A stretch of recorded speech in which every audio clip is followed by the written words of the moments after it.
I found the pregnancy test in my wife's nightstand drawer while looking for the charger she'd borrowed. It was positive.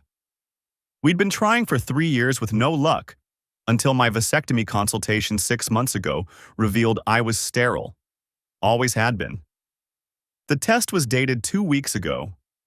My hands went numb as I stared at those two pink lines. Lauren didn't know about my diagnosis yet. I'd kept it to myself, planning to break the news gently after getting a second opinion. Now I understood why she'd been so insistent lately about trying harder, why she'd suddenly become obsessed with ovulation apps and fertility supplements. I sat on the edge of our bed in our Scottsdale home, the test trembling in my fingers. 8 years of marriage. 8 years of what I thought was a solid partnership. I was a senior project manager at a construction firm, pulling 70-hour weeks to afford this house, her BMW, the lifestyle she'd grown accustomed to. And she was pregnant with another man's child. The rational part of my brain, the part that had earned me a reputation for staying calm under pressure on job sites, kicked into gear. I couldn't confront her yet. Not without knowing everything. Not without proof of who and how long and whether this was just physical or something worse. I photographed the test from multiple angles, noted the date, and placed it exactly where I'd found it. Then I went downstairs to the kitchen where Lauren was meal prepping for the week, her blonde hair pulled into a messy bun, wearing one of my old college t-shirts. "Found it," I said, holding up the charger. She glanced over her shoulder and smiled. That same smile that had made me fall for her at a mutual friend's barbecue 9 years ago. "Thanks, babe. Can you plug my phone in? It's in my purse." "Sure thing." My voice sounded normal, steady. Meanwhile, my entire world was crumbling like a poorly mixed concrete foundation. That night, after Lauren fell asleep, I carefully extracted her phone from the nightstand. I knew her passcode. We'd always been open about that, or so I thought. The screen illuminated her face in the darkness, peaceful and innocent looking. The first thing I checked was her messages. Nothing suspicious in the main thread list. But when I opened her settings and scrolled through her apps, I found something called Signal that I'd never noticed before. The app required a separate passcode. I tried our anniversary. Wrong. Her birthday. Wrong. My birthday. Wrong. Then, on a hunch, I tried the date on the pregnancy test. The app opened. My stomach dropped as I scrolled through months of messages with someone listed only as D. The messages started innocuous enough. 6 months ago, right around when I'd gotten my diagnosis. Complaints about me working too much, him sympathizing, coffee meetups, lunch dates. Then the messages shifted. Became intimate. Plans to meet at hotels. Photos I couldn't bear to look at for more than a second. And then, 3 weeks ago, "I think I'm pregnant. Don't worry, he'll never know. We've been trying for years. He'll think it's a miracle." D's response: "Are you sure about this? That's a huge thing to put on someone. He's a good provider. The baby will have a stable life. We can still see each other. He works so much he won't even notice." I had to set the phone down before I threw it against the wall. My wife, the woman I'd vowed to spend my life with, was planning to pass off another man's child as mine. Not out of panic or fear, but as a calculated decision. A convenience. I took screenshots of everything, emailing them to a new account I created on the spot. Hundreds of messages. I worked methodically, fighting the urge to wake her up and demand answers. But I'd seen enough divorces among my crew supervisors to know that emotions got expensive in court. When I finally put her phone back, it was 3 a.m. Lauren stirred beside me. "Can't sleep?" she murmured. "Just thinking about the Henderson project," I lied, using the first name that came to mind. "Big inspection tomorrow." She rolled over and draped an arm across my chest. "You work too hard. Come here." I let her pull me close, her head resting on my shoulder like it had 1,000 times before. Except now I knew the truth. Now I knew that while I'd been working those 70-hour weeks to build our future, she'd been building a future with someone else. "I love you," she whispered. "Love you too," I said automatically.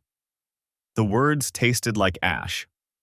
The next morning, I called in sick for the first time in 3 years. After Lauren left for her job at the marketing agency downtown, I sat at my kitchen table with my laptop and started researching. Arizona was a no-fault divorce state, but it was also a community property state. Everything we'd built would be split 50-50 unless I could prove fault in a way that mattered. Adultery didn't affect property division in Arizona, but it could impact spousal support.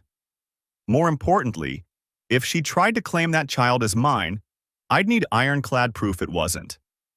I'd need documentation of everything: her affair, my sterility, the timeline.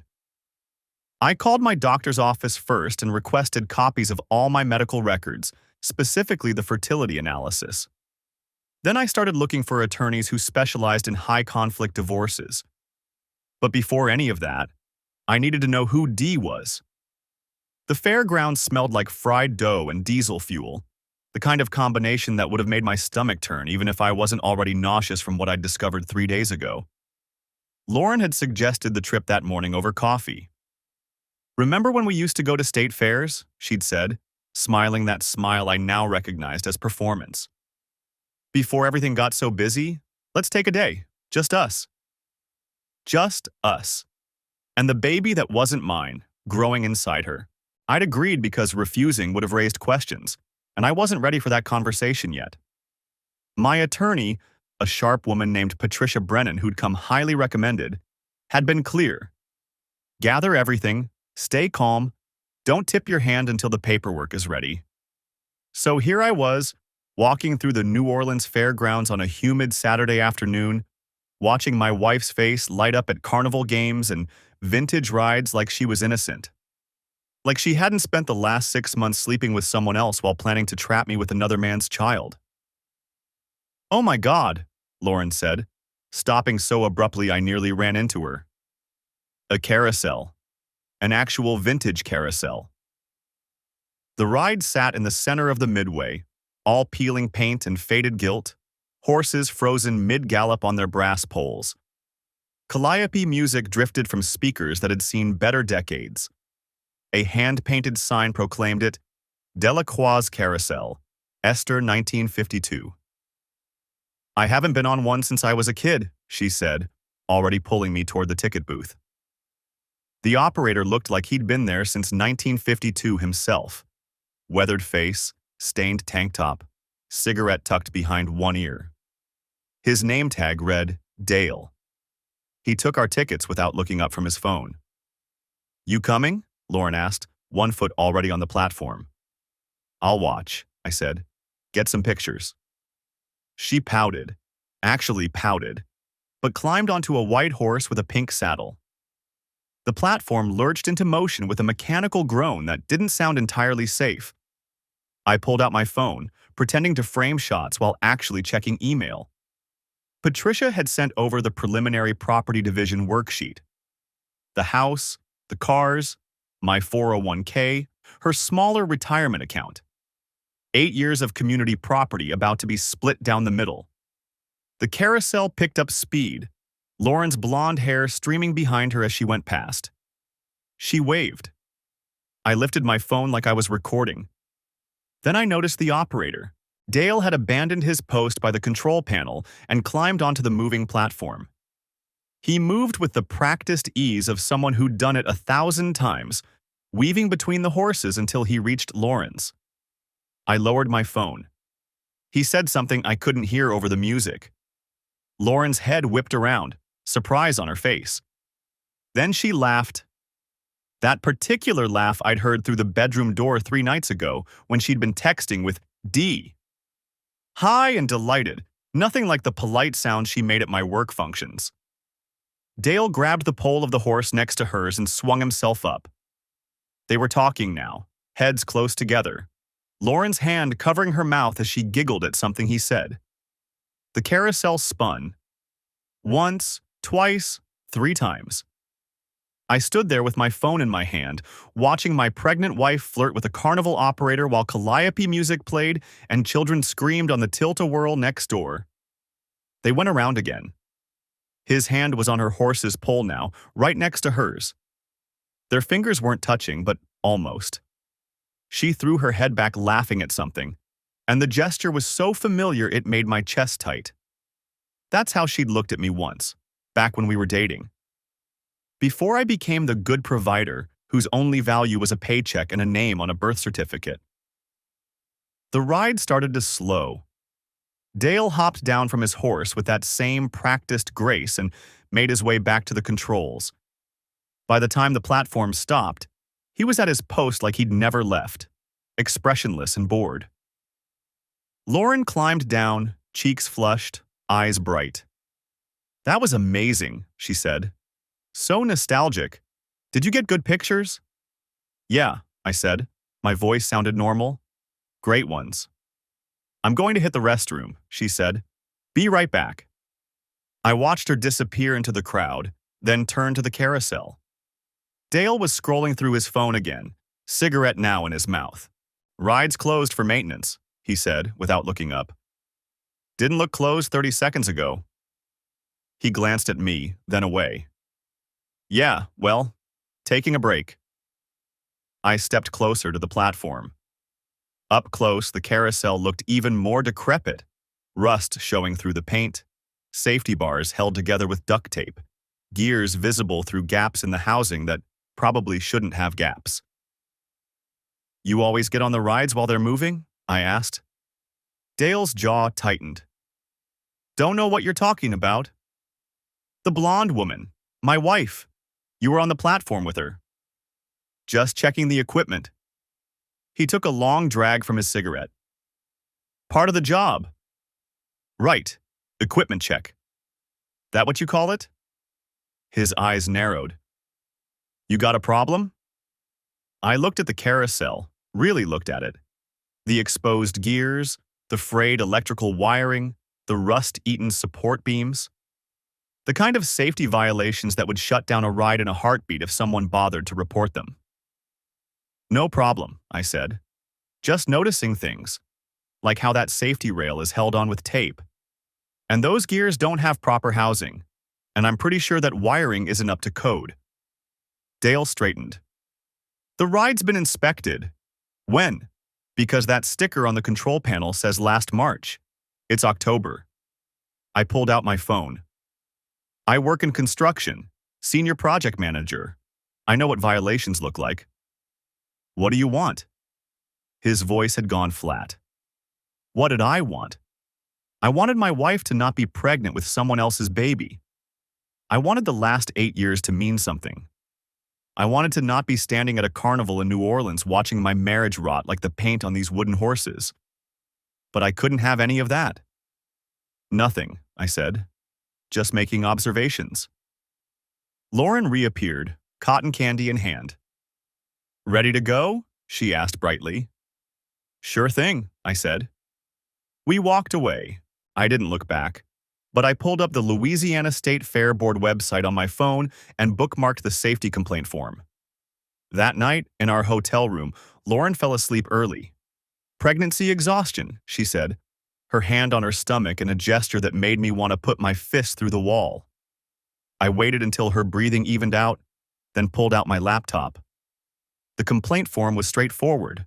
Exposed mechanical components, insufficient safety barriers, expired inspection certification. I'd taken photos while Lauren was in the bathroom. Close-ups of the rust, the tape, the gaps in the gear housing. I attached them all. Then I opened my email to Patricia. Found her being inappropriate with a carnival operator today. Carousel ride.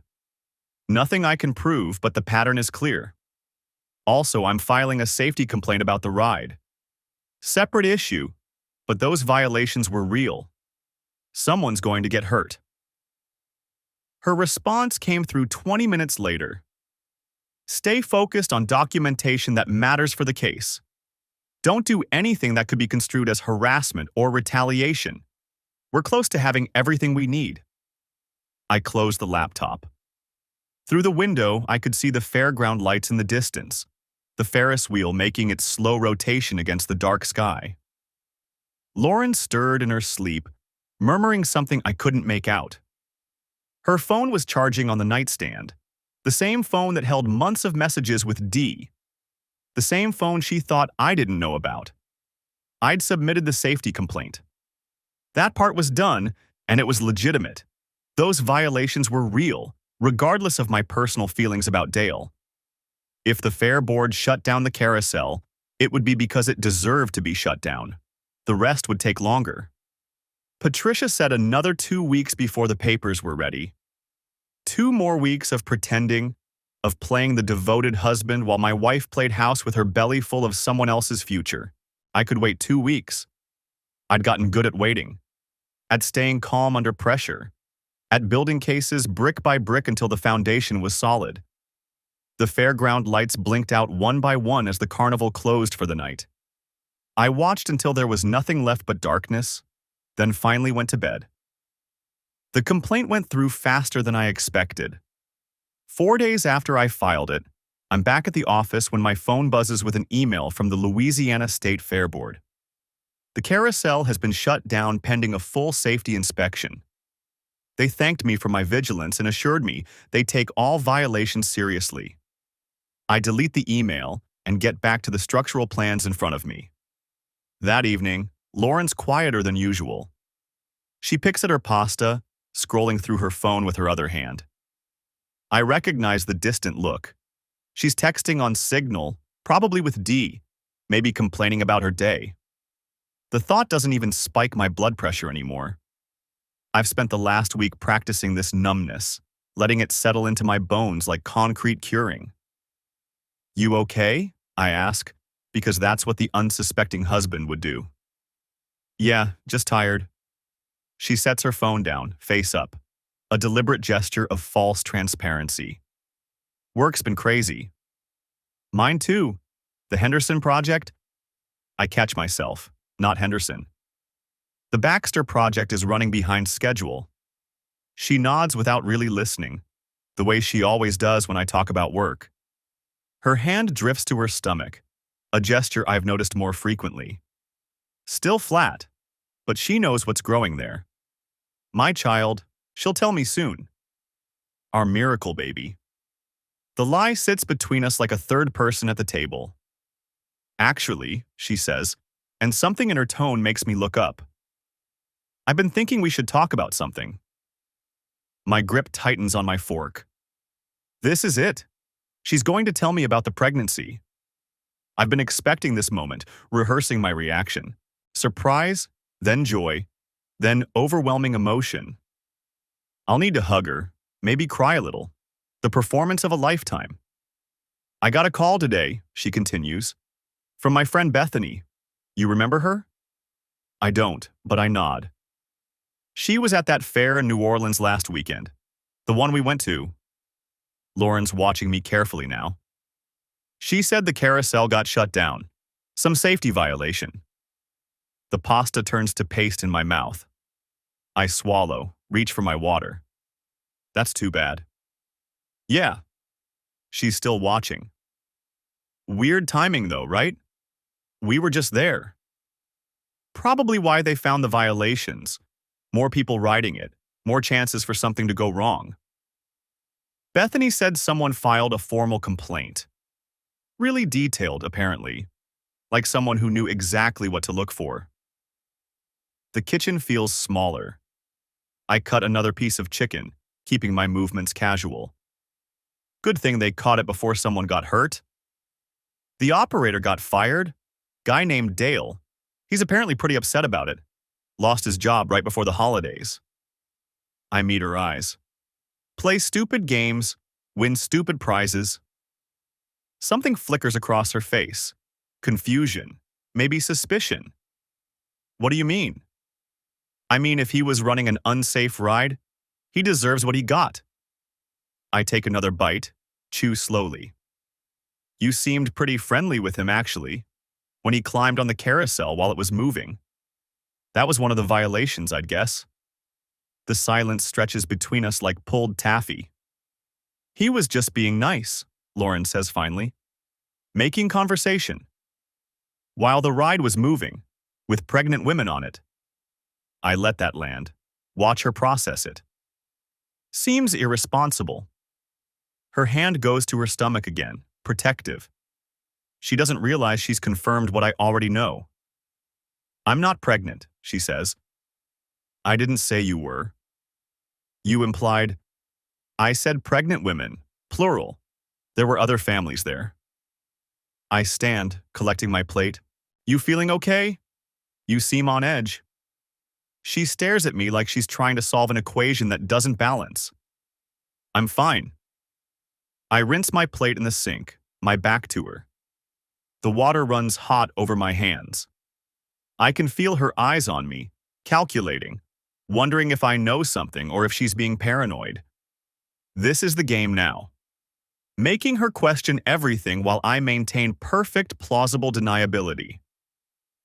Actually, I say, turning around, I've been meaning to ask. When's your next work trip? I don't have any planned. Why? Just curious. You've been on your phone a lot lately. Thought maybe you had a big project coming up. Just the usual stuff. She picks up her own plate, brings it to the sink. We're standing close now, close enough that I can smell her perfume, the same one she wore on our wedding day. You're acting strange. Strange how? I don't know. Different. Like you're watching me. I smile, lean in, kiss her forehead. I'm always watching you. You're beautiful. She softens slightly, some of the tension leaving her shoulders. This is what she expects. The devoted husband, too busy with work to notice anything wrong, ready to accept whatever story she feeds him. I love you, she says. Love you too. The words taste like the cotton candy from the fair. Sweet and artificial and dissolving into nothing. Patricia emails me the next morning. The divorce papers are ready. She can have them served as early as next week, but she wants to confirm I'm ready to proceed. I sit in my truck in the construction site parking lot, reading the email 3 times. Around me, workers are arriving for the day shift, carrying lunchboxes and thermoses, complaining about the cold. Normal people with normal problems. My finger hovers over the reply button. 9 years. That's how long Lauren and I have been together. 8 of those married. I think about the proposal, the wedding, the honeymoon in Cancun. The way she used to laugh at my terrible jokes. The Sunday mornings in bed, reading the news on our phones, her feet cold against my legs. When did it change? When did I become just a paycheck to her? A convenient cover story for someone else's child? 6 months ago, according to the messages. But probably longer than that. Probably years of slow erosion, so gradual I didn't notice until I was standing in the rubble. I type back, proceed. Next week works. Send. The phone buzzes immediately. Patricia's response is brief. Understood. Will coordinate service. Recommend you have somewhere else to stay that night. I hadn't thought about that. Where do I go when my marriage officially ends? A hotel seems too temporary, too sad. My brother lives in Phoenix, but I don't want to explain this yet. Don't want to say the words out loud, make them real. Another buzz. This time it's Lauren. Dinner with Bethany tonight. Might be late. Don't wait up. Bethany, the friend who conveniently called about the carousel. I wonder if Bethany even exists, or if she's just another character in Lauren's elaborate fiction. Either way, Lauren will be gone tonight, probably with D, probably celebrating the fact that she's managed to keep her secret safe. I look up at the construction site. The foundation's been poured, steel framework rising against the gray sky. In 6 months, this will be a medical office building. In a year, people will work here, completely unaware of the ground beneath them, the careful engineering that keeps them safe. That's what I do. I build things that last, that follow codes and regulations, that don't collapse under pressure. My marriage was built on sand. I just didn't know it until the tide came in. That night, alone in the house, I go through Lauren's nightstand again. The pregnancy test is still there, tucked behind a stack of old magazines. I take a photo of it with my phone, add it to the folder I've been building. Evidence upon evidence, a paper trail of betrayal. My phone rings. Unknown number. Hello? Is this the guy who filed the complaint about the Carousel Dreams ride? The voice is male, angry, with a thick Louisiana accent. Dale. Who's asking? You know who this is. You got me fired, you piece of... He catches himself, breathing hard. That ride was my life, man. 20 years I've been operating it. 20 years. And you show up for one day and destroy everything. I should hang up. This conversation serves no purpose. But something keeps me on the line. Some dark curiosity about how far the consequences of my actions have spread. The ride had violations, I say. Multiple safety issues. I documented them. Because of Lauren, right? You saw me talking to her and got jealous. My blood goes cold. What did you say? She told me about you. Said you were controlling, paranoid. Said you'd probably cause trouble. He laughs, bitter. Guess she was right. The room tilts slightly. When did she tell you this? When she came back. She came back? To the fair? 2 days ago. Wanted to apologize for whatever you did. Real sweet about it. His voice drips with sarcasm. Told me her husband was going through some stuff that you'd probably overreacted to seeing us talk. She felt real bad about my job. I'm standing now, pacing. And what did you tell her? That it wasn't her fault. That guys like you always find something to be mad about. A pause. She's too good for you, man. Way too good. I hang up. The phone drops onto the couch. I stand in the middle of my living room, in the house I've been paying for, surrounded by furniture we picked out together, and I start to laugh. She went back. Lauren actually went back to New Orleans, to the fair, to comfort the carousel operator, to manage the situation, control the narrative, make sure Dale didn't suspect her husband might know more than he should. And in doing so, she's shown me exactly how far she'll go to protect her secrets. The divorce papers can't come fast enough. The call from Patricia came Tuesday morning while I was reviewing structural drawings for the Phoenix Convention Center expansion. Papers are ready, she said. Process server can deliver them tonight at your home, or we can arrange workplace service tomorrow. I watched rain streak down my office window. Unusual for Scottsdale in October. Home, tonight. 7 o'clock work? She gets back from the gym around 6:30. Make it 7:15? Done. And just so you're aware, I had my investigator run a basic check on your wife's known associates. Patricia paused. Does the name Derek Lansing mean anything to you? My pen stopped mid-notation. No. Works at the same marketing agency. Senior account director. 34, divorced last year, no kids, drives a black Audi. My investigator spotted them having lunch at the Gladly yesterday. Very comfortable body language. D. Derek. Send me his photo, I said. Already in your email. I pulled it up on my phone. Tall, dark hair, expensive suit. The kind of guy who probably used words like synergy and leverage as verbs. I'd never seen him before, but then again, I'd stopped attending Lauren's work events 2 years ago. Too many late nights on job sites. Thanks, Patricia. One more thing. Given that she's pregnant and you have documented proof of sterility, I'd recommend we fast-track this. Arizona allows for expedited processing in cases involving fraud. We could have a hearing within 6 weeks instead of the standard 4 months. Do it.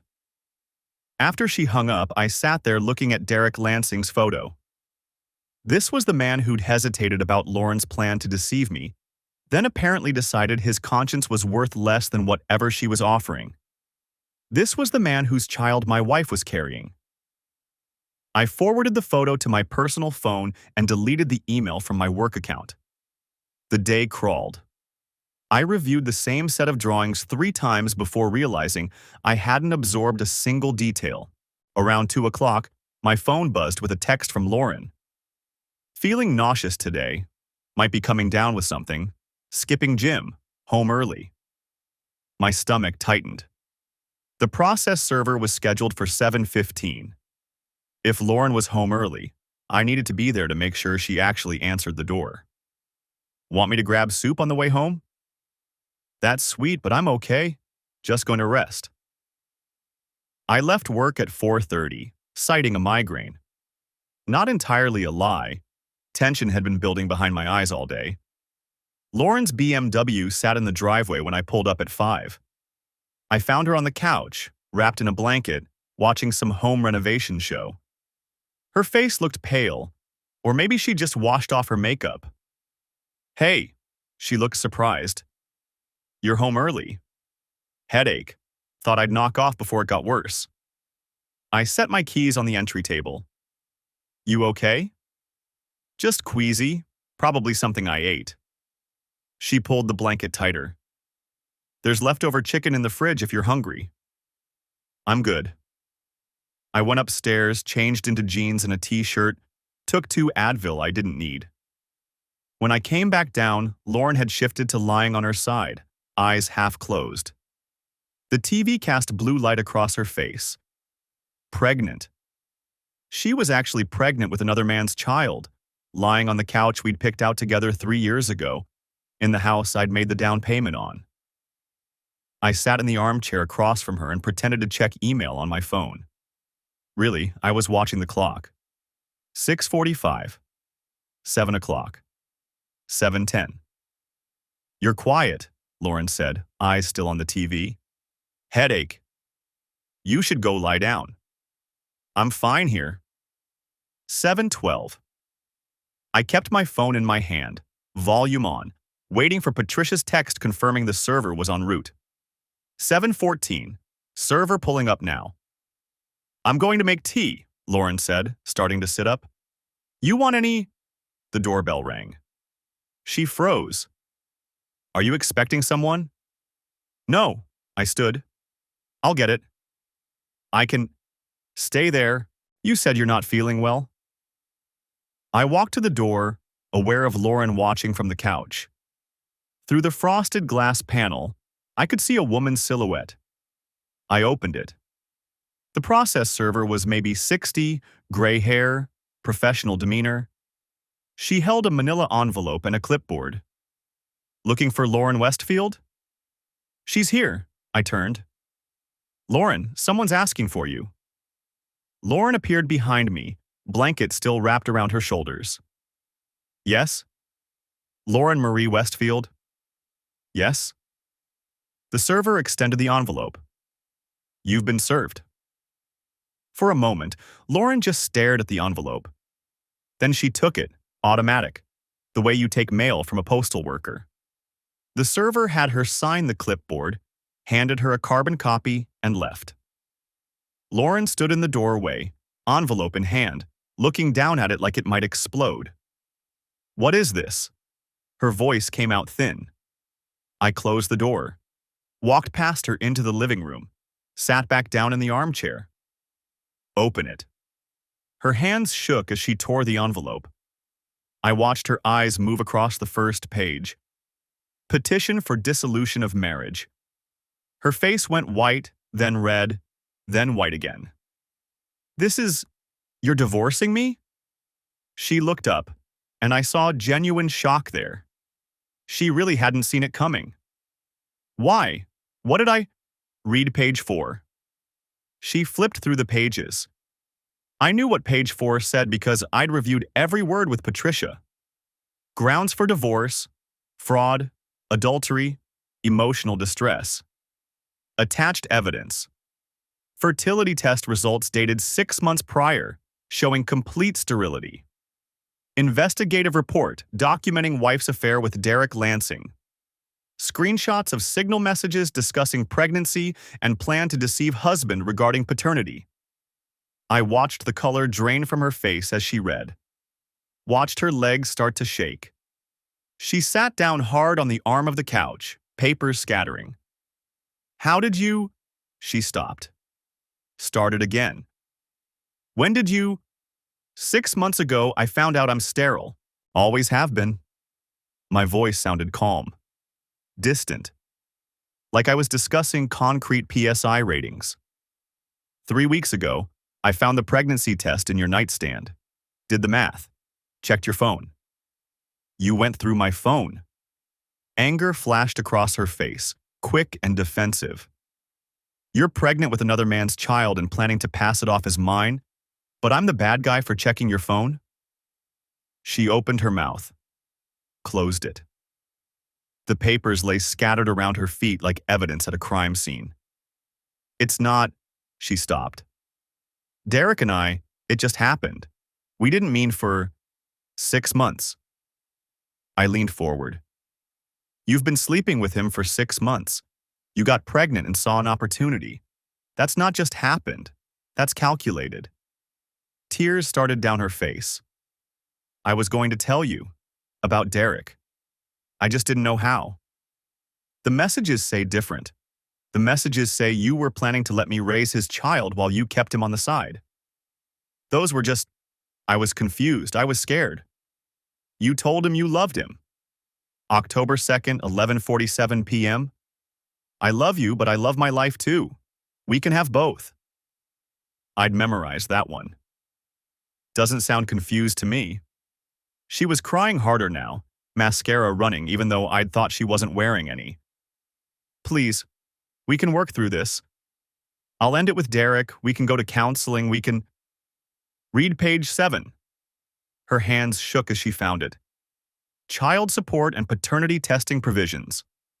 Requirement that biological father be identified and held financially responsible. Division of assets based on date of adultery commencement, 6 months prior. You're taking everything, her voice cracked. The house, the savings, you're even going after my car. Arizona's a community property state, but there are exceptions for marital misconduct. Your affair started 6 months ago. Everything acquired after that point is tainted by fraud. I stood up. And yeah, I'm taking the BMW. I made the down payment. My name's on the title. She looked up at me, tears streaming, papers clutched in her hands. For a second, I almost felt something. Almost remembered the woman I'd married 8 years ago, before the marketing job, before Derek Lansing, before she decided her comfort was worth more than my trust.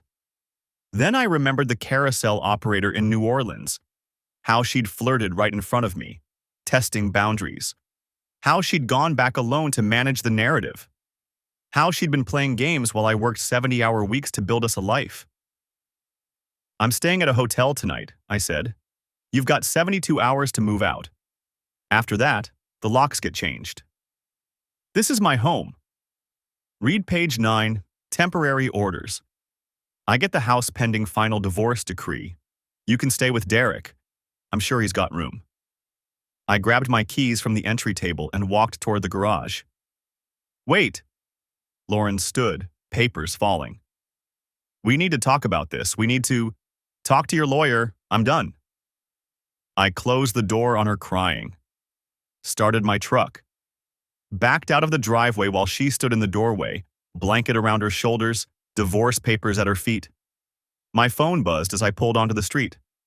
Patricia. How'd it go? She's served. I'm out. Hotel? Yeah. Good. Don't contact her. Don't respond to calls or texts. Everything goes through lawyers now. Understood. I drove toward the Hilton on Camelback, rain still falling, wipers beating steady rhythm. My hands were steady on the wheel. No shaking, no tears. Just the sound of the engine and the rain and the quiet satisfaction of watching something carefully built finally execute exactly as planned.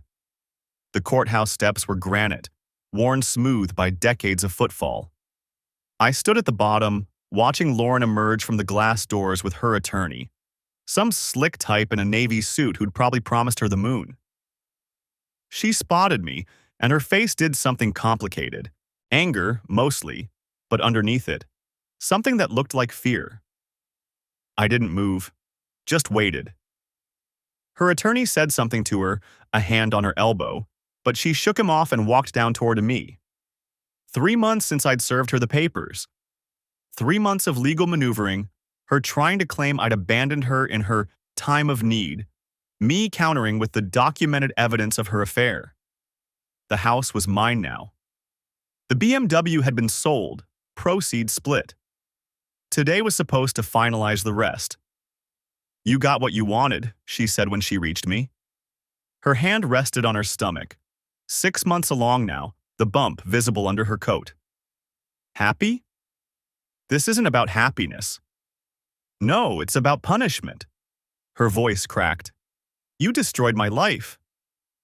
I looked at her, really looked at her.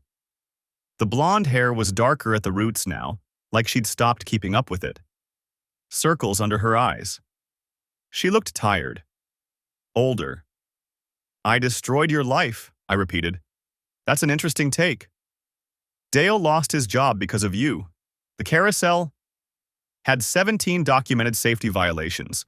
The brake system was shot. Someone could have been killed. I kept my voice level. I reported what I saw. That's it. You saw an opportunity to hurt me. I saw a dangerous ride and did what any responsible person would do. I paused. What happened with Dale anyway? You went back to New Orleans to apologize. How'd that work out? Her jaw tightened. That's none of your business. You're right. It's not. I started to walk past her, then stopped. For what it's worth, I hope the baby's healthy. Whatever else happened, that kid didn't ask for any of this. Don't. Her voice was sharp. Don't pretend you care. I don't pretend anything. That's your specialty. I left her standing there and headed to my truck. Patricia had told me this morning that Lauren's attorney was pushing for spousal support, claiming she couldn't work full-time with a newborn on the way. We had the affair documentation, the signal messages, everything. Arizona law was clear about marital misconduct. She'd get something. The law wasn't completely punitive, but nothing close to what she'd hoped. My phone buzzed as I reached the parking lot. Unknown number. This is Travis. Mr. Holloway, this is Janet Kowalski from the Louisiana State Fair Board. I stopped walking. Yes? I wanted to follow up on your complaint from December regarding the carousel at the Crescent City Fair. Your report triggered a full inspection, and I wanted to thank you personally. We found significant safety issues, not just with that ride, but with 3 others operated by the same vendor. You may have prevented a serious accident. I'm glad the inspection was thorough. We take these matters very seriously. The operator, Dale Simmons, has been permanently barred from operating rides in Louisiana. The vendor's license has been suspended pending a full safety audit of all their equipment. Dale Simmons. So that was his last name. I appreciate you letting me know, I said. There's one more thing. Mr. Simmons filed a complaint claiming your report was motivated by personal reasons. Something about a dispute with your wife? She paused. I wanted to assure you that we investigated that claim and found it baseless. The safety violations were real and well documented. Your photographs and detailed observations were invaluable. Thank you. We're actually implementing some of your suggestions for inspection protocols. Your background in construction management really showed. If you're ever interested in consulting work for fair safety standards, I'd be happy to discuss it. I thanked her again and ended the call. Stood there in the parking lot, keys in hand, thinking about Dale Simmons. Permanently barred. Lauren had gone back to New Orleans, supposedly to apologize, to smooth things over.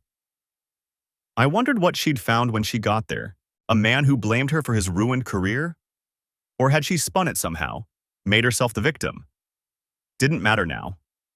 My phone buzzed again. This time, a text from a number I recognized. Derek Lansing. We need to talk. I stared at the message. 3 months of silence from him, and now this. I'd never contacted Derek directly. Didn't see the point. The signal messages had made everything clear.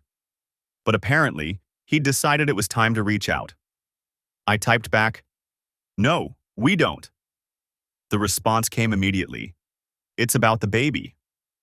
I sat in my truck, engine running, heat blasting against the January cold. Phoenix didn't get truly cold, but January mornings had a bite to them. I watched Lauren's BMW, no, her attorney's BMW probably, since hers was sold, pull out of the lot. "What about it?" I finally typed. "Can we meet? Somewhere neutral. I'll come to Scottsdale." Why?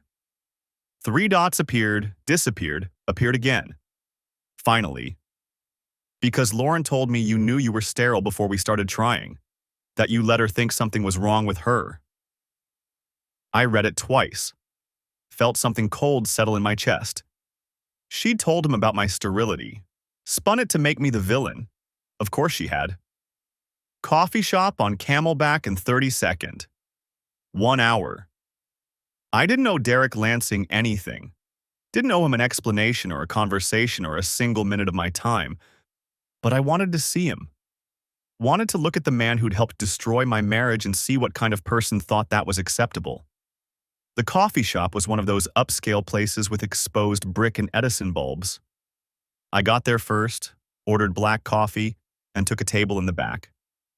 Derek arrived 10 minutes later. I recognized him from the LinkedIn profile I'd found. Late 30s, dark hair going gray at the temples, expensive watch. He looked nervous. "Good. Travis." He held out his hand. I didn't take it. Just gestured to the chair across from me. He sat, ordered something complicated when the barista came by, then turned to me. "Thanks for meeting me. You said it was about the baby, right?" He folded his hands on the table. "Lauren told me you knew about your condition before you two started trying. I found out 6 months before I found the pregnancy test. Went in for a consultation about a vasectomy, discovered I'd never needed one." His face shifted. "She said you'd known for years." "She lied. Seems to be a pattern with her." He looked down at his coffee. "I didn't know she was married, not at first." "How long did it take you to figure it out?" 3 weeks, maybe? She mentioned her husband casually, and I thought, I assumed you two were separated. That's what she implied. He met my eyes. "When I realized you weren't, I tried to end it." "Tried?" "She said you were emotionally abusive, that you worked all the time, ignored her, made her feel worthless." He swallowed. I believed her. "And when she got pregnant, she told me she was going to tell you everything, that she'd decided to leave you, that we'd figure it out together." His jaw tightened. "Then you served her divorce papers and she called me crying, saying you'd found out and thrown her out, that you were taking everything." "I didn't throw her out. She left, went to stay with her sister." "That's not what she said." I drank my coffee. It had gone lukewarm. "Why are you telling me this?" "Because I talked to her sister, Emily." He pulled out his phone, scrolled through messages. "She told me a different story. Said Lauren was planning to pass the baby off as yours, that she'd never intended to leave you."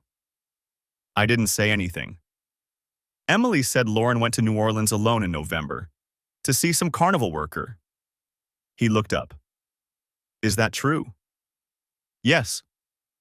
She told me she went to visit a college friend." I almost laughed. "She tell you about the carousel?" His confusion was genuine. I explained it. The fair, watching her flirt with Dale, the safety violations, the complaints. His face went pale. "Jesus," he said quietly. "I don't even know who she is." "Join the club." We sat in silence. His fancy coffee arrived, untouched. "The baby," he finally said. "I want a paternity test, after it's born." "Talk to your lawyer." "I'm going to step up. If it's mine, I mean." I'll pay support. Be involved. I'm not running from this. Noble of you. He flinched. I know I don't deserve. Look, I'm not asking for forgiveness. I just wanted you to know that I didn't know the whole story, and that I'm going to do the right thing now. I stood up. The right thing would have been not sleeping with a married woman. But I guess we work with what we've got. I left him sitting there and walked back out into the January morning, feeling nothing at all. The email arrives on a Wednesday morning while I'm reviewing foundation specs for the Tempe project. The subject line reads, "Regarding Dale Simmons, legal matter." My coffee goes cold in my hand. The sender is a law firm in New Orleans, Beaumont and Associates. I click it open. Mr. Holloway. We represent Mr. Dale Simmons in a matter concerning events that occurred on October 14th at the Crescent City Fair. Our client has retained our services to pursue a civil claim for defamation, tortious interference with employment, and intentional infliction of emotional distress. Mr. Simmons lost his position as carousel operator following your complaint to the Louisiana Fair Safety Board. Subsequent investigation revealed that while minor maintenance issues existed, none constituted the 17 violations cited in your report. The exaggerated nature of your complaint, combined with testimony from Mrs. Lauren Westfield regarding your motivations, forms the basis of our claim. We are prepared to file suit seeking damages of $150,000 unless this matter can be resolved. Please have your attorney contact our office within 10 business days. I read it twice, then a third time. Lauren gave testimony. She went back to New Orleans and told them I fabricated the violations out of jealousy. The rational part of my brain catalogs the facts. I documented real safety issues. The carousel had worn brake pads, loose bolts on 3 horses, frayed electrical wiring. The inspector confirmed them. Minor, maybe, but real. The rest of my brain fixates on one detail. Lauren coordinated with Dale's attorney. I forward the email to Patricia Brennan with a single line. Related to divorce case? Her response comes within the hour. Don't respond. Forward any documentation you have on the carousel complaint. This is harassment, likely coordinated with your ex to create pressure. They're hoping you'll settle to avoid legal fees. I dig through my files. The photos I took that night are still on my phone, time-stamped, geotagged. Close-ups of the frayed wiring, the loose mounting bolts, the brake assembly with visible wear. The official inspection report from the Louisiana Fair Safety Board listing each violation, signed by Inspector Raymond Cole. 17 violations was an exaggeration. The actual count was 9. I send everything to Patricia. Her reply, "This won't go anywhere. Keep records of all communication." 3 days later, my phone rings. Unknown number, New Orleans area code. I let it go to voicemail. The message is brief. "Mr. Holloway, this is Dale Simmons. I think we should talk. Man to man without the lawyers. Call me back." His voice sounds younger than I expected. Tired. I delete the message. He calls again that evening. Again the next morning. On the 4th call, I answer. "Stop calling me." 5 minutes, Dale says. "That's all I'm asking. Your attorney already said everything that needs saying." That wasn't my idea. He exhales, and I hear traffic noise in the background. "Look, I know what happened. Lauren told me everything. About the baby, about you finding out, all of it." My grip tightens on the phone. "Then you know why I'm not interested in this conversation. The lawsuit's garbage, I know that. But Lauren, she convinced me you made up those violations to get back at me. Said you were controlling, that you'd done stuff like this before. And you believed her." "I did." He pauses. "Until I talked to Raymond Cole, the inspector. He showed me his report. 9 violations, not 17, but still. Real problems I should have caught. I wait. I lost my job because I wasn't doing it right, Dale continues. Not because you reported me. I've been working carousels for 6 years and I got sloppy. Lauren kept coming around during my shifts and I got distracted. That's on me. Why are you telling me this? Because she's here, in New Orleans. Has been for 2 weeks. Staying at the Hotel Monteleone, telling everyone she's getting space from her controlling ex-husband. His voice hardens. She came to my apartment last week, crying about how you ruined her life, how you turned her boyfriend against her, how you're trying to take everything in the divorce. The boyfriend. Derek. She said Derek dumped her, I ask. After he found out she lied about you knowing you were sterile. Yeah. Dale laughs, bitter. She thought I'd be, what, sympathetic? A shoulder to cry on? I told her to leave. That's when she mentioned the lawsuit, said her attorney friend could help me get justice for losing my job. Her attorney friend. Guy named Philip Beaumont. Turns out he's her cousin. Did the whole thing on contingency, told me it was a slam dunk case. I close my eyes. Of course. I'm dropping it, Dale says. Called Philip this morning and told him I'm done. Just wanted you to hear it from me, and to say I'm sorry for all of it. The carousel, I say. You were actually flirting with her? Yeah. He sounds ashamed. She said she was separated, that you two were basically over, just working out the details. I believe that too. I'm an idiot. You're not the first. Silence stretches between us. She's still here, Dale says finally. At the hotel. Thought you should know. I don't tell Patricia about Dale's call. Not immediately. Instead, I open my laptop and search for the Hotel Monteleone. Upscale place in the French Quarter. Rooms start at $300 a night. Lauren's been there 2 weeks. That's over $4,000, minimum. I pull up our joint credit card statements, the ones I still have access to per the temporary divorce orders. There it is. Hotel Monteleone.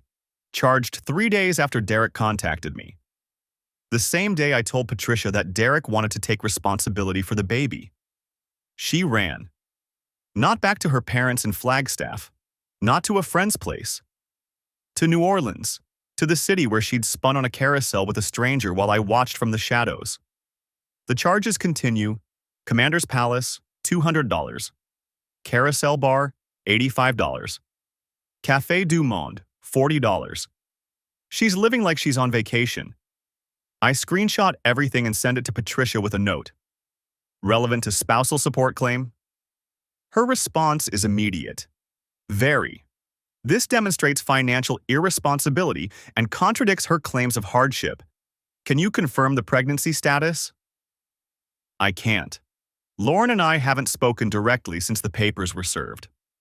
All communication goes through attorneys, but I know someone who might know. I pull up Derek's email from last week. His personal Gmail, not his work address. I start typing. Derek. Quick question. Is Lauren still pregnant? My attorney needs to know for the divorce proceedings. Travis. The response comes an hour later. Yes, as far as I know. She's due in April. I've been trying to reach her about the paternity test, but she's not responding. Her mom said she went to Louisiana for a while. I meant what I said about taking responsibility. When she gets back, I'll make sure it happens. Derek. April. 5 months away. I forward the exchange to Patricia. That night, I dream about the carousel. The horses spinning in endless circles, calliope music drowning out everything else. Lauren's laugh cutting through the noise, her head thrown back in joy that has nothing to do with me. In the dream, I don't yank her off the horse. I don't file complaints or document violations. I just watch the carousel spin, around and around, until I wake up with my heart pounding. It's 3 a.m. I get up, pour a glass of water, and stand at the kitchen window looking out at the pool. The surface is perfectly still, reflecting the security lights. My phone buzzes. A text from an unknown number. This is Dale. Lauren just showed up at my place again. Drunk. Saying she has nowhere else to go. What do I do? I stare at the message for a long moment. Then I type, call her mother. Number is 928-550147. Not your problem anymore. His response, thanks, and sorry again. I don't reply. Instead, I open my email and compose a new message to Patricia Brennan. The lawsuit from Dale Simmons is being dropped. He called to apologize. Lauren coordinated it through her cousin, who's an attorney in New Orleans.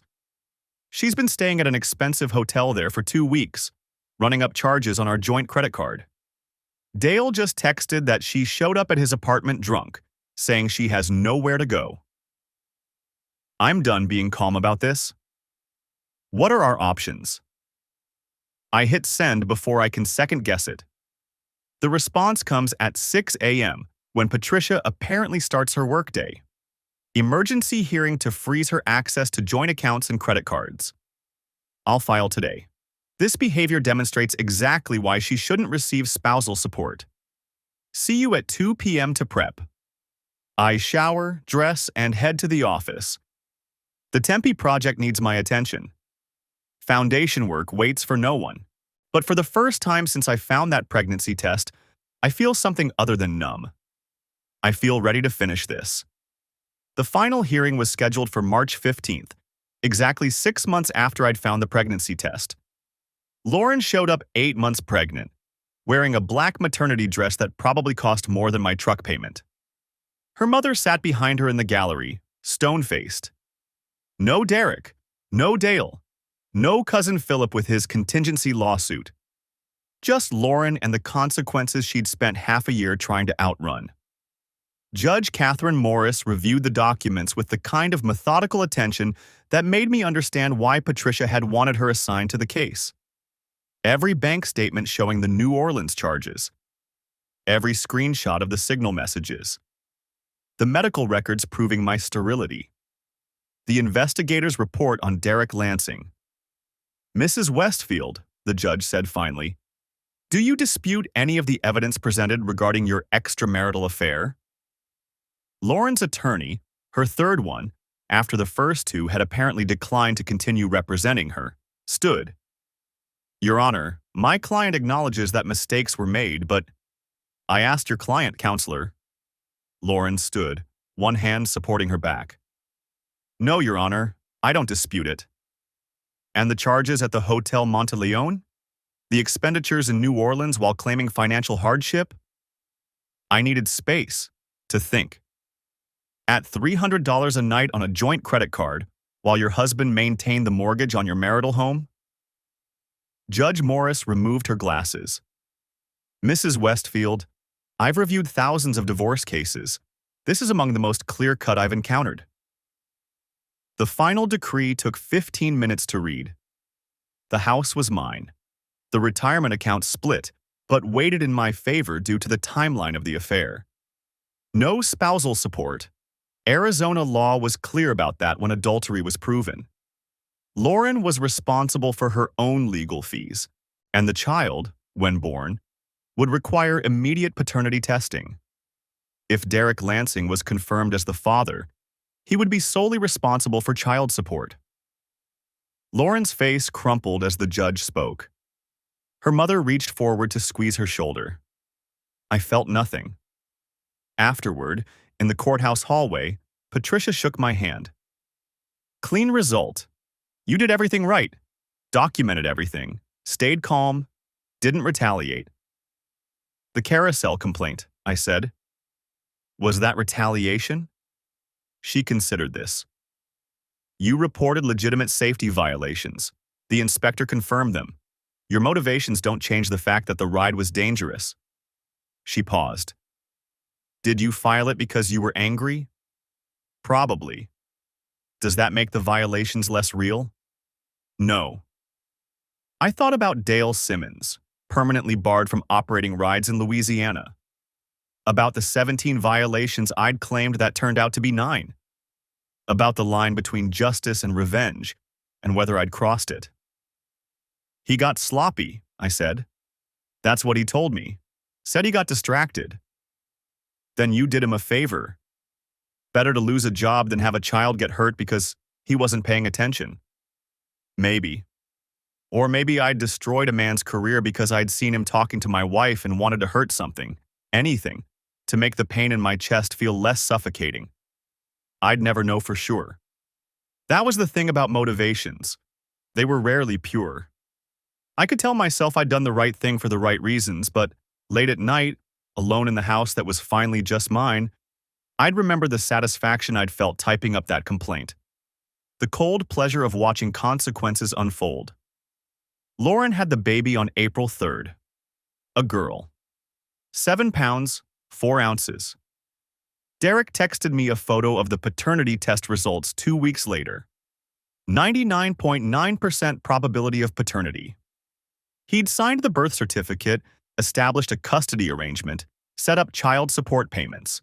Her name is Sophie, his message said. I know you don't care, but I wanted you to know I'm keeping my word. I looked at the message for a long time. Then I deleted it without responding. 6 months after the divorce was finalized, I sold the house in Scottsdale. Too many memories in those walls. Too many ghosts of the life I'd thought I was building. I bought a smaller place in Tempe, closer to work, with a view of the mountains instead of a pool I never used. The construction company promoted me to regional manager. More money, more responsibility, more 70-hour weeks. But this time, I wasn't building a life for two.